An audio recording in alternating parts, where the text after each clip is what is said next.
ఆయన వచ్చేసాడు కనుక ఇక మీరు ఎదురు చూడాల్సిన పని లేదంటున్నారండి. అది దెయ్యము బోధ.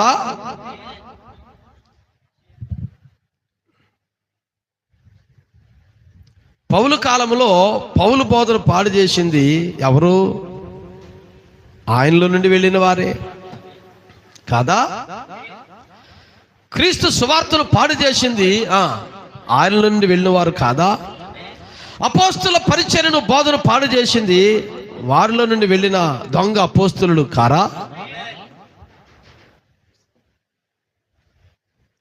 ఈరోజు ప్రశస్తమైన మన కొరకు ఇవ్వబడిన బ్రదర్ బ్రహ్నమ్ గారి యొక్క ద్వారా పలకబడిన ఈ సత్య సువార్తను